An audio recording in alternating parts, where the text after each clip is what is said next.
Nemrég megérkezett az első csomag a blogbirodalomtól, ugye ezek már hivatalos Lego készletek lesznek, ezenek köszönöm szépen még egyszer nekik, hogy együttműködésre léphettünk. Úgy döntöttem, hogy ideje is, hogy bemutassam az első készletet.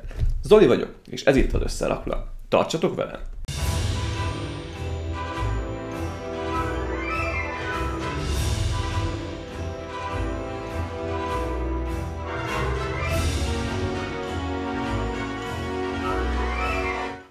Készlet egy Star Wars-os készlet, mégpedig az Executor Super Star Destroyer. A doboza egy elég sötét dizájn kapott, de hogyha jól tudom, ebben a szériában, tematikában ez volt az általános doboz jellemző. Ugye ez a kis alkony bordó háttér itt a csillagromboló mögött, de egyébként sötétbe borkulózik a környezete. Láthatjuk középen magát a csillagrombolót, a két kis sematizált mini csillagrombolóval. Ugye ez mutatja meg, hogy mekkora hatalmas is volt Darth Vadernek a zászlós hajója. A bal felső sarokban látjuk a nevét, a Star Wars feliratot, valamint a birodalmi jelzést. Lego felirat 18 pluszos készlet, 75356-os. A termékkódja 630 darabból áll, tehát olyan közepes elemszámú készlet. Még itt van a hivatalos Star Wars felirat, és az alján szintén egy jellegzetes, pontosabban Star Wars készletekre jellemző sáv fut végig, aminek a végén a Disney feliratot is láthatjuk.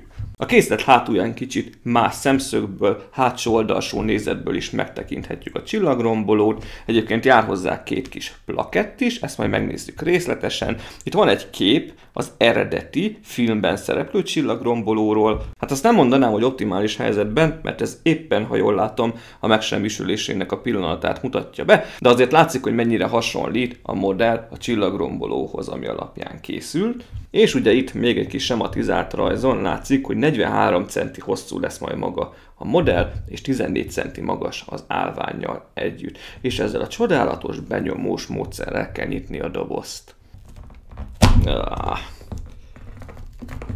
Tönkre is megy. Nem tudom, leszokik valaha erről a Lego? Nézzük, mi van benne.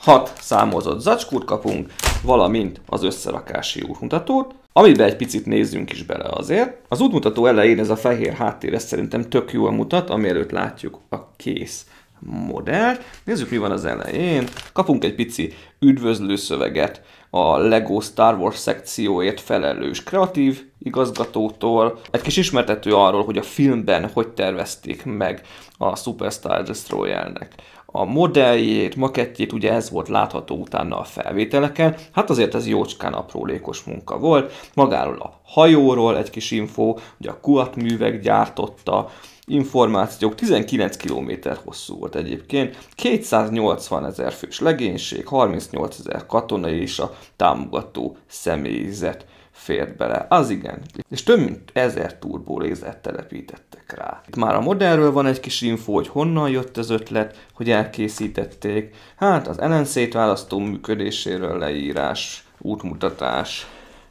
És a 8. oldalon kezdődik is az összerakás. Az útmutató a 143. oldalon fog véget érni 216. lépéssel, ugyanis utána már csak egy elemlistát találunk, és ugye a szokásos lehetőséget, hogy a termékek visszajelzésével lehet nyerni. Kicsit izgatott vagyok, ugyanis ez úgymond az első hivatalos partnerek által kapott Lego készlet bemutatóm, de vágjunk is bele. Elkezdem az összerakást, láthatjátok majd egy picit fázisokra bontva, hogy hogyan alakul a csillagromboló, és utána pedig megnézzük a kész modellt együtt. Igazából úgy döntöttem, hogy minden zacskó után megnézzük, hogy az adott fázisban mennyit kellett építeni. Ez az első zacskó, nagyon gyorsan megvoltam vele. Az alja tiszta szürke, ugye ez lesz a belső szerkezetének az alapja az Executornak, és tök érdekes, hogy telenyomták színes elemekkel. Valószínűleg ez azért van, hogy kevésbé legyen monoton az építés. Ugye, hogyha csak ilyen szürke elemekből épülne fel, akkor az könnyen unalmassá válhatna, de nem, belül mindenfajta narancssárga, zöld, stb. Elemet kellett használni, viszont kíváncsi leszek, hogy ez vajon nem fog-e kilátszódni akár egy picit is a végén a kész modellből. Így néz ki a második zacskó után.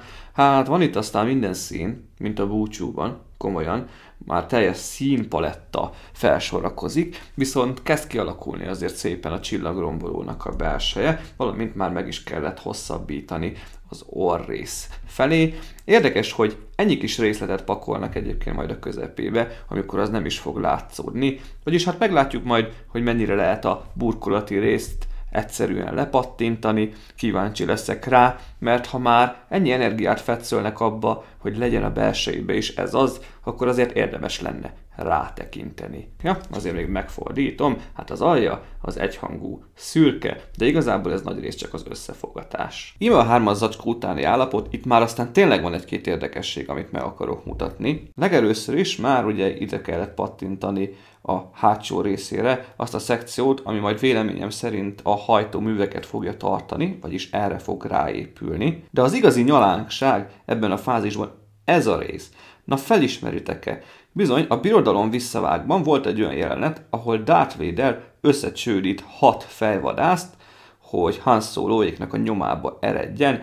Most ezekkel a kis studokkal ezt szerette volna a Lego megjeleníteni. Itt áll egy emelvényen Darth Vader, és itt van a 6 fejvadászunk. Név szerint ugye Boba Fett, Bosk, Dengar, Forlom, Zuckuss és IG-88. Aki tisztán felismerhető, az ugye ez a zöldes, az Boba Fett, Bosk a sárgás, IG-88 az valamelyik szürkés színű lesz, valamint Dengar ugye fehér színű ruhába volt részben. Hát Forlomot meg Zuccusst azt meg osszátok el magatok. Szerintem ez egy tök jó kis részlet, és hihetetlen szinte, hogy ilyen kis easter egg-eket is képes belerejteni a Lego. Pedig lehet, hogy valaki szét se fogja szedni a csillagrombolót már utána, sose, csak építés közben. Hát vagy rájön erre, vagy nem. Íme a 4. zacskó utáni állapot. Lényegében ezt a szekciót kellett csak építeni. Valószínűleg ugye a parancsnoki híd, legénységi szállások és egyéb helységek lennének ezek, a rengeteg kis részlet, valamint ugye a mechanikák, gépezetek, amik a csillagromboló belsejében vannak. Az biztos, hogy adott azért arra a Lego, hogy a belseje se üres legyen. Hát nézzétek meg, kicsit közelebb hoztam, láthatjátok, hogy tényleg rengeteg típusú elemet kellett itt egymásra pakolni, és mégis egyébként tök jól mutat szerintem. Kiröppent a gyárból a csillagromboló, egy egészen kellemes készlet, azt kell mondjam, sőt, még talán a kellemesnél egy kicsit jobb is, de nem is húzom az időt. Nézzük meg picit közelebbről. Nagyon impozáns lett a végeredmény, ugye 43 cm hosszú és 14 cm magas a csillagrombolónk, láthatjátok állvánnyal együtt. Nekem nagyon tetszik ugye ez a lapos stílus, de ugye az Executor osztályú csillagrombolók, azok ezt az irányvonalat követik. 19 km hosszú volt. Ugye mellette láthatunk 2 kis, normál méretű birodalmi csillagrombolót. Ez a pici részlet nekem nagyon-nagyon tetszik, egyben méretarányként is tök jól szolgálnak, ugyanis ezek a csillagrombolók durván 1,5 kilométer hosszúak voltak. Mégis azok is hatalmasak voltak, de így is egy olyan 13-szor beleférnének hosszanti irányba a szuper csillagrombolóba. De ezek a pici kis tök cukik amúgy. Nekem tetszik. Azért jól eltalálták ebbe a kis microscale-es kidolgozásba is őket. A csillagrombolónak majdnem az egész felülete le van tisztulva, le van simítva csempékkel, csak egy-egy kis stud áll ki itt, valamint az elején, és ne kérdezzétek, hogy miért, az elején ezek a részek kimaradtak. Én nem tudom, nehéz lett volna megoldani, hogy ide is kapott volna már most pár elemet, hát én nem hiszem, de szerintem jobban mutatott volna, hogyha végig sima a felülete. Kapunk jó sok részletet ezekre a szekciókra, ugye ezt már az összerakás során láthattuk, de egészen az utolsó lépésig kellett ezeket még bővítgetni. Ugye egy ilyen csillagromboló hajótestén azért bőven vannak egyéb dolgok, lőtornyok, árkok, turbolézerek és minden egyéb nyalánkság. A csillagromboló TAT része is jól mutat, itt is kapunk egy mini birodalmi csillagrombolót. Nem tudom mennyire fog látszódni, de hogyha oldalról rátekintünk,